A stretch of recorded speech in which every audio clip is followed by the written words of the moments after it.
En el nombre del Padre, y del Hijo, y del Espíritu Santo. Amén. Dios te salve María, llena eres de gracia, el Señor es contigo. Bendita tú eres entre todas las mujeres, y bendito es el fruto de tu vientre, Jesús.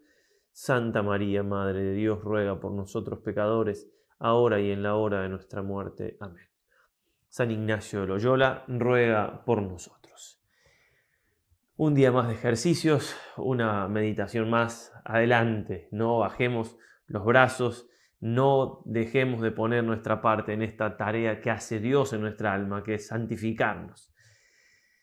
Vamos a hablar hoy del nacimiento del Señor, que está en el número 101 de los ejercicios, pero antes de referirme al nacimiento, quería hacer una referencia a algunas cosas que tienen que ver con esta segunda semana de los ejercicios.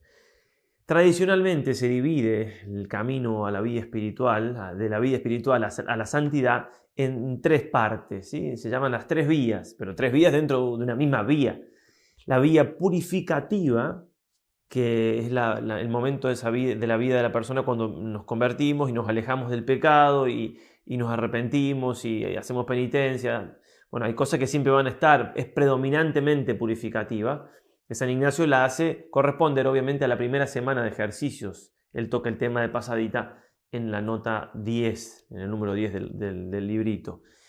Y después viene la vía iluminativa, que es cuando la persona, ya habiendo dejado, ya además purificada de su pecado, comienza a ser iluminada por la vida de Cristo. Por eso iluminativa. Y San Ignacio la hace corresponder a esta segunda semana de los ejercicios. ¿Sí? Segunda y tercera, como dirá el Padre La Palma. Nosotros tenemos aquí que dejarnos iluminar por la vida del Señor. Que la vida del Señor sea el ejemplo a seguir. Eso es dejarnos iluminar. Él dijo, yo soy la luz del mundo. El que me siga no andará en tinieblas. Bueno, y para que no quede trunco lo que estoy diciendo, el tercer momento de la vida espiritual es la vía unitiva, ya cuando el alma purificada e iluminada e imitando a Jesucristo se une plenamente con Dios en lo que llaman también el matrimonio espiritual. Bien, vamos entonces a hacer un poco hincapié en esto de conformar nuestra vida con la de Cristo. A veces quieren resumir en dos palabritas el fin de cada semana. El fin de la primera semana es reformar lo deformado. Había cosas deformadas en mi vida, que es el pecado, lo reformo. Ahora, la segunda semana es conformar lo reformado. Conformar que con Cristo. De esto se trata, que en mi vida vaya tomando ese cariz, esa forma de ser de la vida de Jesús. Y para eso nos es muy útil la contemplación. Eso es lo que nos propone San Ignacio en esta segunda semana. Van a ver incluso que yo me voy a extender bastante hablando de la segunda semana, dando recomendaciones, y la materia va a ser menor. ¿Por qué? Porque la materia, es decir, lo que estamos dando para que ustedes piensen, y en este caso de la contemplación es más tratar de estar en la historia, meterse allí, como va a decir San Ignacio, como un esclavito indigno. Escribía en un comentario, que de paso, hermosos los comentarios que dejan, nos ayudan a nosotros, ayudan entre ustedes también. Irma decía que en la contemplación de la visitación se había hecho amiga de la Virgen, de Santa Isabel, había estado ahí presente, magnífico. Esa es la idea, dentro de lo que uno pueda, tiene que estar ahí metido en la escena. Para eso nos ayudan también tener en cuenta los lugares santos, para que uno se imagine lo más próximo a lo que era. De todas maneras, no es esencial, si mi imaginación lo hace distinto. Pero tratamos de mostrar lo más real que se pueda con esas pequeñas imágenes, lo que pasamos. Y en este sentido quería leer un párrafo del Papa San Juan Pablo II en la carta sobre la peregrinación a los lugares vinculados con la historia de la salvación, es decir, con los lugares santos, de Tierra Santa y demás. Dice así el Papa, año 1999, ir a estos lugares, aunque solo sea con el pensamiento, lo que estamos haciendo, significa en cierto modo releer el Evangelio mismo, hacer las rutas que ha seguido la revelación.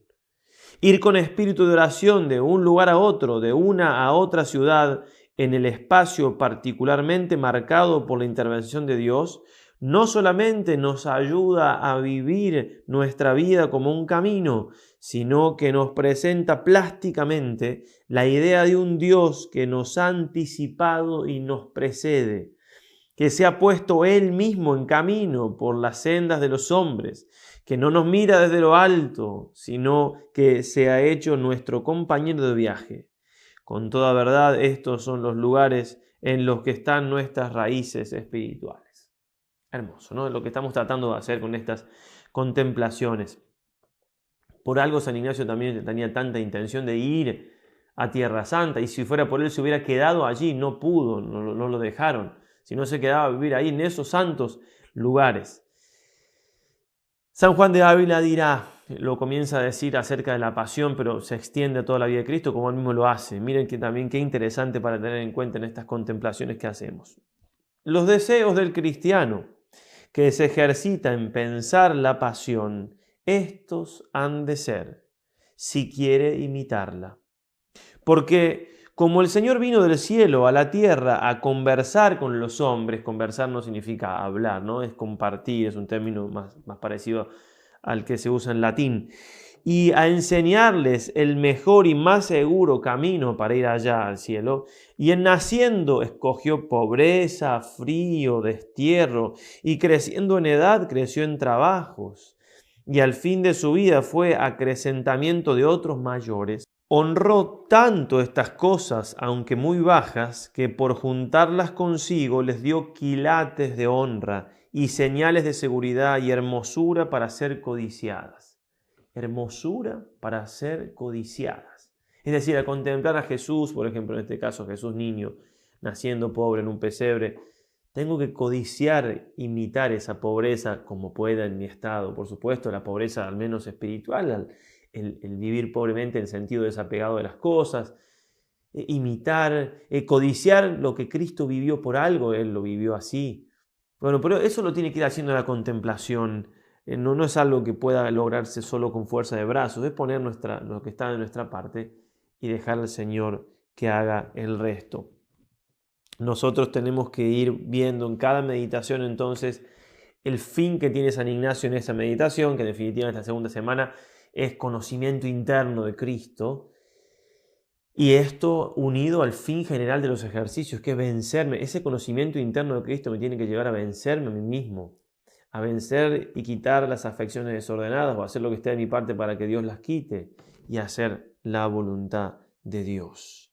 Tenemos que estar entonces dispuestos a mirar a Cristo todo el tiempo, a escuchar al Padre que nos dice, como en Caná dijo también María, ¿no? María, haced lo que Él os diga. Y el Padre nos dijo en el Tabor y en el bautismo, si este es mi Hijo muy amado, escuchadlo. De eso se trata. O sea, Dios se hizo hombre para que yo entienda cómo llegar a Dios, cómo ser yo divino hasta donde pueda. Tenemos que extasiarnos, que enamorarnos del Señor de una manera nueva. No sabemos quién es Jesús. Nos tendremos que estar, como decía San Alberto Hurtado y también Santa Teresa de los Andes, los dos santos chilenos que vivieron contemporáneamente, al menos unos años. Se ve que era una frase conocida en ese tiempo y que la usaban, estar chiflados por Cristo. Tenemos que chiflarnos por el Señor. Chiflarnos significa volvernos locos. ¿Por qué? Porque Dios se hizo hombre, y se hizo hombre para que yo lo imite, lo siga, sea parecido a Él. De eso se trata, eso es lo que buscamos. Y nada mejor para eso que dejarnos guiar, acompañar y enseñar por María Santísima. ¿Quién sabe más de contemplar a su Hijo que ella? Miren qué hermoso lo que dice el Papa San Juan Pablo II en la encíclica sobre el Rosario, Rosarium Virginis Mariae. La contemplación de Cristo tiene en María su modelo insuperable. El rostro del Hijo le pertenece de un modo especial. Ha sido en su vientre donde se ha formado, tomando también de ella una semejanza humana que evoca una intimidad espiritual ciertamente más grande aún. Nadie se ha dedicado con la asiduidad de María a la contemplación del rostro de Cristo.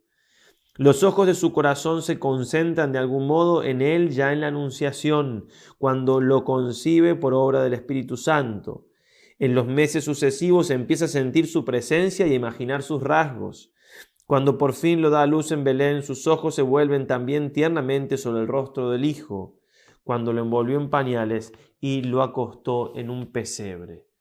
Desde entonces, sigue el Papa, su mirada siempre llena de adoración y asombro no se apartará jamás de él. Será a veces una mirada interrogadora, como en el episodio de su extravío en el templo. Hijo, ¿por qué nos has hecho esto? Será en todo caso una mirada penetrante, capaz de leer en lo íntimo de Jesús hasta percibir sus sentimientos escondidos y presentir sus decisiones, como en Caná. Otras veces será una mirada dolorida, sobre todo bajo la cruz, donde todavía será, en cierto sentido, la mirada de la parturienta, ya que María no se limitará a compartir la pasión y la muerte del unigénito, sino que acogerá al nuevo Hijo en el discípulo predilecto confiado a ella. En la mañana de Pascua será una mirada radiante por la alegría de la resurrección y por fin una mirada ardorosa por la efusión del Espíritu en el día de Pentecostés. Qué hermoso es empezar cada meditación entonces, cada contemplación pidiéndole a María que esté con nosotros allí, que nos auxilie y que nos ayude a conocer y a contemplar a su Hijo. No hay mejor manera, sin lugar a dudas, de contemplar, de meditar, que hacerlo así. Estemos entonces en este momento como San Pablo, ya lo dijimos, ¿no? Pero es importante, ¿no? Que dispuestos a que el Señor me vaya mostrando su voluntad y como dijimos en Cristo Rey, que no queremos ser sordos a su llamado. Eso le pedimos. Y que estamos dispuestos entonces a afrontar las dificultades que vengan con este llamado. Por eso, hacer en contra de nuestro amor carnal y mundano, lo que hicimos en Cristo Rey, repetirlo, reafirmarlo, contemplándolo al Señor y no tener miedo de escuchar como Él, aquello que le dijo a San Pablo, yo le haré de ver todo lo que tendrá que padecer por mi nombre. ¿Tenemos miedo de eso? ¿No nos gustaría ser San Pablo, acaso? ¿O como un San Pablo? Y tenemos que decir que sí, ¿verdad? Porque si uno dice, bueno, Jesús le hizo sufrir todo esto por su nombre, pero le dio toda la fuerza. Y claro, nosotros también. Por ahí alguien me dijo que empezaba a tener como miedo. Bueno, un cierto miedo es normal porque estoy haciendo bien el ejercicio y realmente me estoy metiendo en camisa de 11 varas, diciendo así humanamente hablando. Me estoy enfrentando a alguien que me va a pedir sacrificio. Obviamente me va a regalar mucho más de lo que me pide y lo más hermoso que me pueda pasar es conocer la voluntad de Dios y hacerla. Pero puede haber un poco de miedo porque, claro, mi amor propio, mis comodidades, pero hay que seguir adelante, hay que enamorarse, como decía, de Jesús y seguirlo hasta el fin. No hay nada más grande que podamos hacer en esta vida. El fin de esta semana, de esta segunda semana, que es la más larga de los ejercicios, es donde se dan también las elecciones. Una semana muy importante, la más importante de los ejercicios, porque claro, la primera semana dejamos atrás las cosas que, bueno, y ahora... Claro, ahora hay que empezar a construir y esto realmente es trascendental y por eso no bajen los brazos. Digo, el fin es eminentemente práctico. O sea, buscamos un conocimiento de Cristo, pero que sea fáctico, digamos, que yo saque consecuencias para mi vida. Y San Ignacio lo hace de esa manera. Tenemos que convencernos que la vida de Cristo es para nosotros lo máximo, es todo. Y la muerte, una ganancia, como dirá San Pablo, Filipenses 1:21. ¿Sí? Mi vida es Cristo, tiene que ser todo para nosotros Él. El padre Casanovas dirá, el fin de la segunda semana es esencialmente práctico y consiste en abrazarse de hecho y de corazón con la pobreza, la humildad y el dolor de nuestro Señor Jesucristo, arrimándonos lo más que podamos a su persona, a su doctrina y a sus ejemplos. Pobreza, humildad y dolor. Ya vamos a ver qué tipo de pobreza, cada uno, por supuesto. Humildad para también cada uno, pero todos tenemos que ser humildes, todos tenemos que... Y dolor, saber enfrentar el dolor, saber ofrecer el dolor, saber asumir algún dolor. No quiere San Ignacio, sigue el padre Casanovas, que la contemplación de la persona adorable de nuestro Señor Jesucristo se quede en la región de lo ideal o abstracto, sino que baje a vivir en todas las obras del ejercitante, de modo que, a ser posible, todas las acciones del día, aun las puramente materiales, lleguen a ser una reproducción o vivo reflejo de las de Jesucristo. Eso es un santo, que no una imitación así, como si fuera un clon, una cosa así exacta, sino la vida de Cristo según la edad que tengo, según todas mis condiciones, pero sí, imito a Cristo y haría como si estuviera Cristo en mi lugar. San Alberto Hurtado repetía mucho esa frase: ¿qué haría Cristo en mi lugar? Hasta tal punto que los textos que estamos usando son de un programa que de paso se los recomiendo, lo piden, está en el blog, y que de la Universidad Católica de Chile, que recogieron sus textos inéditos, editaron libros y pusieron todos en un programita muy útil. Y cuando uno puede buscar frases y demás, y cuando uno pone esa frase, ¿sí?, ¿qué haría Cristo en mi lugar? Para mí la vida es Cristo, se traba el programa. ¿Por qué? Porque la escribió tantas veces que da más de 1000 resultados y se traba. ¿Sí? Qué manera de repetir eso, ¿no? Y de preguntarse, ¿qué haría Cristo en mi lugar? ¿Qué haría Cristo en mi lugar? San Ignacio incluso en las reglas para ordenarse en el comer, que no la vamos a ver en esta tanda, no nos da los tiempos para ver absolutamente todo el ejercicio, que vamos a ver bastante. Bueno, va a decir, mientras la persona come, considere como que ve a Cristo nuestro Señor comer con sus apóstoles, y cómo bebe, y cómo mira, y cómo habla, y procure imitarlo. ¿No? Estar comiendo y pensando en Jesucristo, cómo lo haría, cómo estaría Él con los apóstoles, e imitarlo. Por ahí quizás podemos ponerlo a esta plática en audio como un material extra en algunos días más adelante. Sigue el padre Casanovas: nada de propósitos al aire. El ejercitante ha de contestar categóricamente con un sí o con un no a cuantas aficiones o repugnancias concretas o determinadas se presenten, y el dicho debe adjuntarse con el hecho. Bien, entonces, abundamos en recomendaciones, porque el trabajo ya de contemplar es muy tranquilo. Sí, muy tranquilo en el sentido de que no hace falta tanta información, sino ejercitar la inteligencia, la voluntad, la imaginación con calma.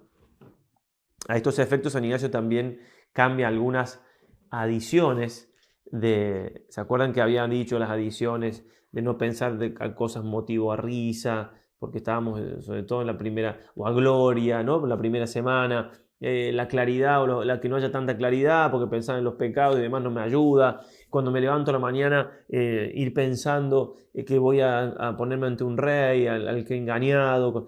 Bueno, todas estas cosas que habíamos dicho y aclarado que ustedes tienen que ver hasta qué punto las pueden vivir, adaptándolas en estos ejercicios tan particulares por internet y en la vida cotidiana. Bueno, ahora también estas que voy a decir las adaptan en cuanto pueden a la vida de ustedes.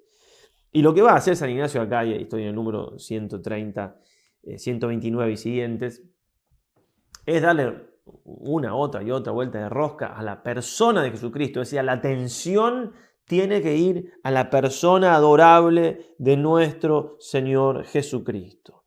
Va a decir el santo en la primera, en el número 129, va a decir que si la persona en la primera semana quedó cansada, etcétera, que afloje un poco, que haga una meditación menos algunos días en el ejercicio de mes típicos. Uno se levanta, si quiere, a la medianoche, se acuesta tipo 10, 10 y cuarto, y se levanta a la medianoche a rezar. Bueno, puede dejar eso algunos días, puede aflojar un poco la penitencia. Primero aclara eso. Y después hace algunas recomendaciones. En la segunda será luego, en despertándome, poner enfrente de mí, cuando me despierto, en vez de poner mis pecados y demás, la contemplación que tengo de hacer, deseando más conocer al Verbo eterno encarnado, para más servirle y seguirle. La sexta será traer en la memoria frecuentemente la vida y misterios de Cristo nuestro Señor, comenzando desde su encarnación hasta el lugar del misterio que voy contemplando. No pasar adelante, no meditar los misterios que siguen, sino hasta donde llegué.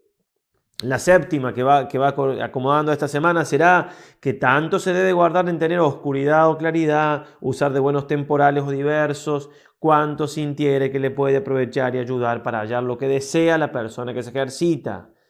Y en la décima, que era la penitencia, el que se ejercita debe haber según los misterios que contempla, porque algunos piden penitencia y otros no, de manera que se hagan todas las 10 adiciones con mucho cuidado. Bien, lo mismo dice con respecto, repite, el hecho de cuando uno va a hacer la oración antes de llegar, pensar a lo que voy, a dónde voy, ante quién voy a estar, etc. Importante entonces estas cosas, porque por algo las insiste, nos pide tener cuidado, adaptar ajustar lo que ya hemos dicho con estas condiciones a lo que ustedes puedan, para que todo se vaya acomodando, para que conozcamos y amemos más a nuestro Señor Jesucristo. Igualmente nos recomiendan al santo, lo dije, pero lo aclaro un poco más, que cuando se leen los evangelios y demás, no leer más adelante de lo que toca, ir leyendo hasta el misterio donde estoy meditando, contemplando. Ahora sí, entonces, damos algo de materia para que ustedes hagan la contemplación del nacimiento de nuestro Señor Jesucristo. Número 110 de los ejercicios. Esto que yo estoy viendo acá, como saben, ustedes lo tienen allí, este PDF, si les ayuda para poder seguirlo. Algunos prefieren tomar nota directamente, lo que les ayude para después tener en el momento de la contemplación. El primer preámbulo va a decir el santo después de la oración preparatoria, que es la de siempre, después de ponernos siempre, que se recuerden, nos ponemos en presencia de Dios. La oración preparatoria, pedir la gracia a Dios nuestro Señor de que todas nuestras intenciones, acciones y operaciones, es decir, nuestros actos externos e internos, sean ordenados al mayor servicio de alabanza de su divina majestad.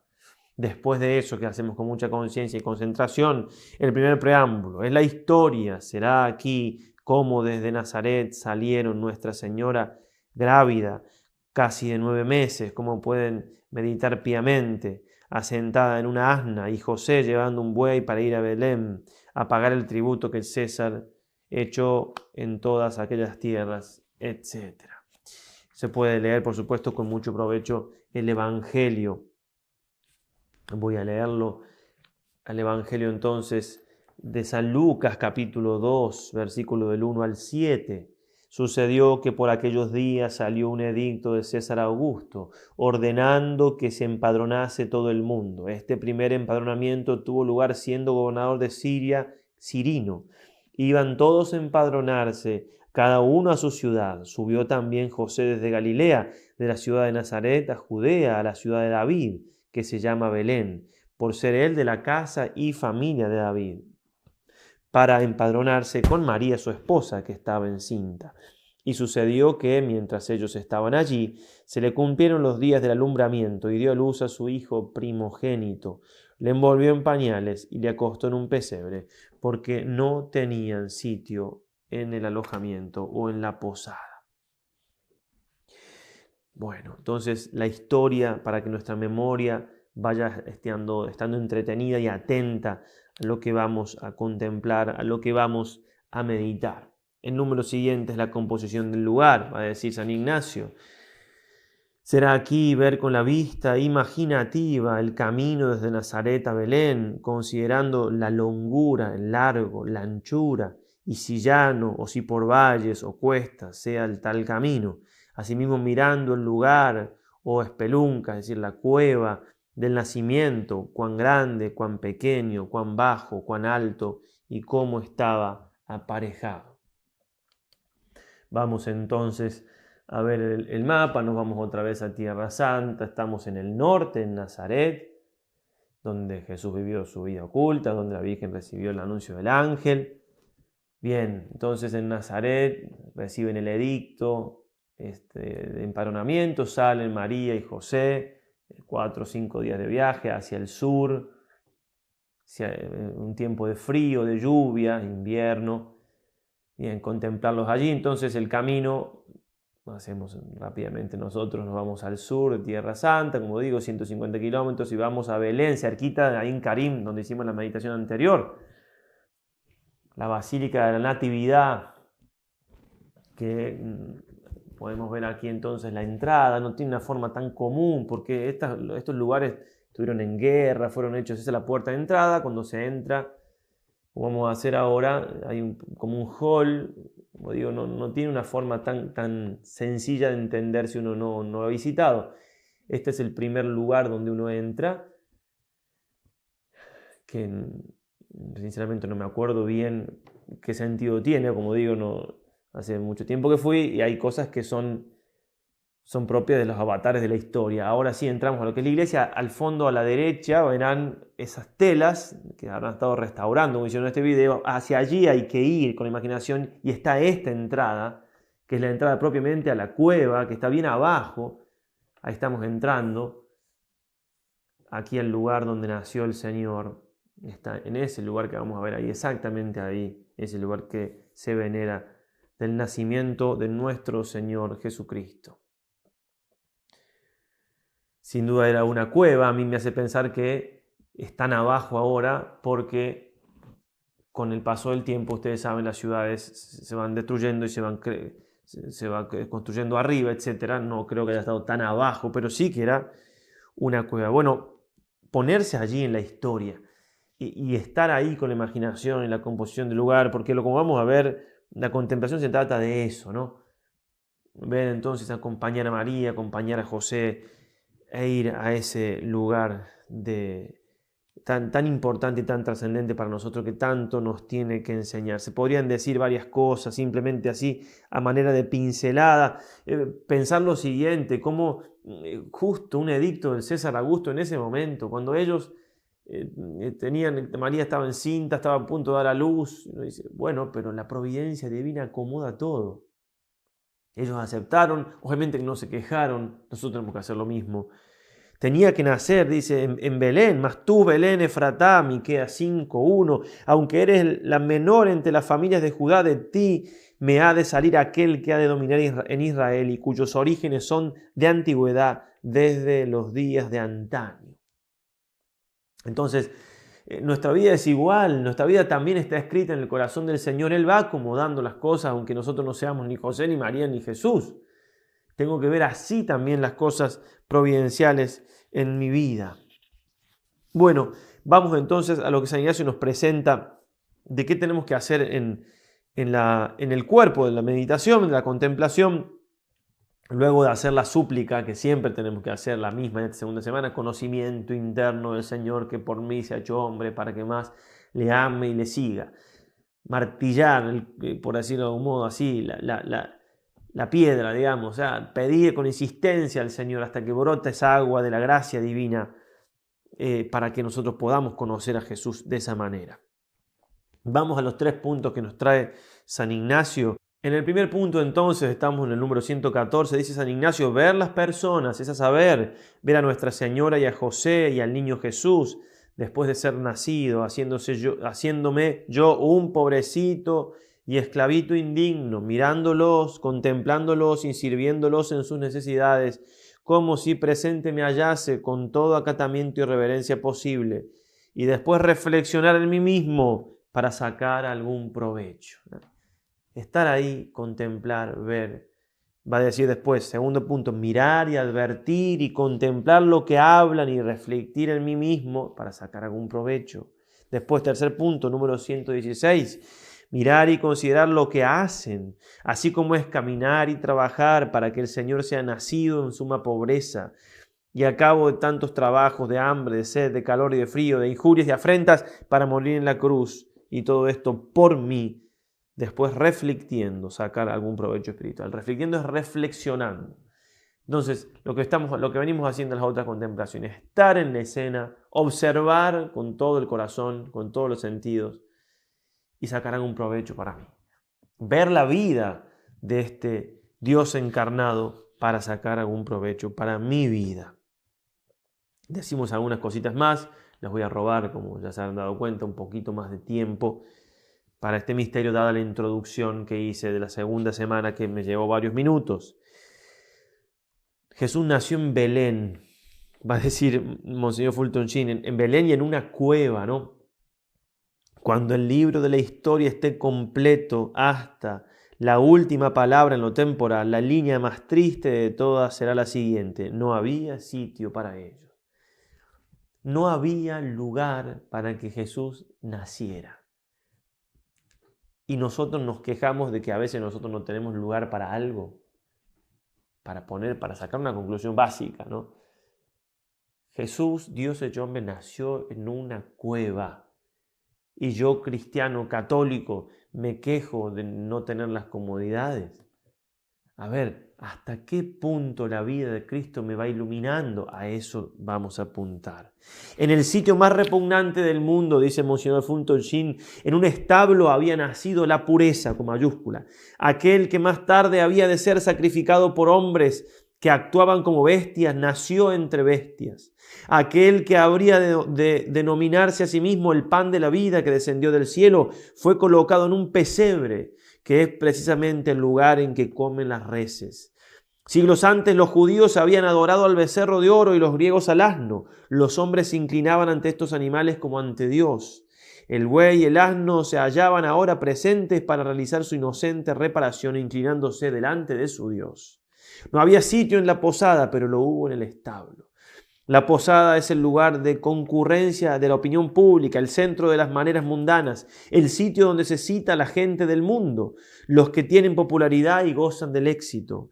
Pero el establo es el lugar de los proscritos y de los oscuros y de los olvidados. Un establo era el último lugar del mundo en que podía esperarse que naciera el Hijo de Dios. La divinidad se halla donde menos se espera encontrarla.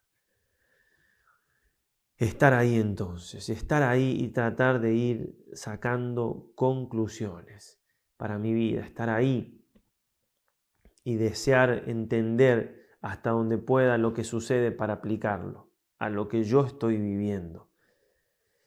Contemplar incluso con la inteligencia ese misterio, ¿no?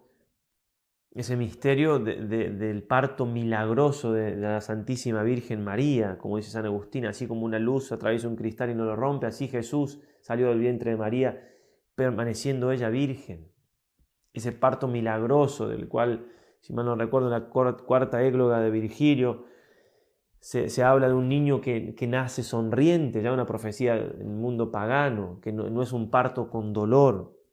Bien, estar ahí entonces en ese nacimiento, estar ahí como lo habrá contemplado María, estar ahí, ayudarles, llevarles cosas que necesitan y buscar acomodar mi vida a lo que contemplo. Va a decir el Señor después de hablar de que Él lo que dice es lo que el Padre le pide que diga. Y dice, si alguno quiere cumplir su voluntad, la del Padre, verá si mi doctrina es de Dios o hablo por mi cuenta. Es decir, Juan 7:17, si yo quiero cumplir la voluntad de Dios, voy a ver en todo este mensaje el mensaje de Dios hecho hombre, para mí. Que todo esto es para mí de parte de Dios, que es divino, con todo lo que eso implica. Y ahí voy a empezar a sacar consecuencias para mi vida, pero me tengo que decidir yo a hacer la voluntad de Dios, a querer hacerla, si no, no lo entenderé. Tendré que ver ahí entonces la pobreza de Jesús, que siendo rico se hizo pobre por nosotros para enriquecernos con su pobreza, 2 Corintios 8:9. Bien, la pobreza del Señor, la humildad del Señor. La humildad, cuánto nos falta humildad y un Dios se hace hombre y nace allí. Bueno, el sacrificio de Cristo. Bien, dejen ustedes volar la imaginación en esta meditación, la imaginación que vuela con los vientos del Espíritu Santo para sacar mayor provecho. Se pueden también detener si quieren en los ángeles y los pastores. Yo no lo hago ahora por tiempo. Pueden leer con provecho también Lucas 1, del 8 al 20, ver también cómo Cristo se humilla y el Padre lo ensalza, ¿no? Cristo nace en un lugar tan así y los ángeles aparecen cantando. Después cómo son los primeros que lo ven, son también gente muy humilde, los pastores. Bueno, pueden detenerse, yo diré alguna cosa más en otros misterios, pero en definitiva queda a lo que ustedes puedan para sacar mayor provecho entonces. Esto de los pastores es lo que se haría, lo que leímos recién, Lucas 1, del 8 al 20. Vamos a terminar con una oración. La animación nos dice hacer un coloquio número 117, así como en el precedente contemplación y también el Padre Nuestro. Un coloquio. Bien, yo voy a leer un coloquio que hace San Alberto Hurtado siendo novicio. Ya tenía sus 23, 24 años, había recibido de abogado. Y hace este coloquio que realmente habla de cómo él había entendido perfectamente eso de ser un esclavito indigno y estar ahí. Imaginemos entonces a este santo siendo novicio, rezando y estando con su imaginación en ese lugar. Madre mía, querida y muy querida, le dice María Santísima, ahora que ves en tus brazos a ese niño bellísimo y dulcísimo, no te olvides de este esclavito indigno. Aunque sea por compasión, mírame. Ya sé que te cuesta apartar los ojos de Jesucristo para ponerlos en mis miserias, pero Madre, si tú no me miras, ¿cómo se disiparán mis penas? Si tú no te vuelves hacia mi rincón, ¿quién se acordará de mí? Si tú no me miras, Jesús, que tiene sus ojitos clavados en los tuyos, no me mirará. Si tú me miras, Él seguirá tu mirada y me verá, y entonces, con que le digas, pobrecito, necesita nuestra ayuda, y Jesús me atraerá así y me bendecirá y lo amaré y me dará fuerza y alegría y confianza y desprendimiento, y me llenará de su amor y de tu amor, y trabajaré mucho por Él y por ti, y haré que todos os amen y amándote se salvarán. Madre, y solo con que me mires. Ave María Purísima, sin pecado concebida.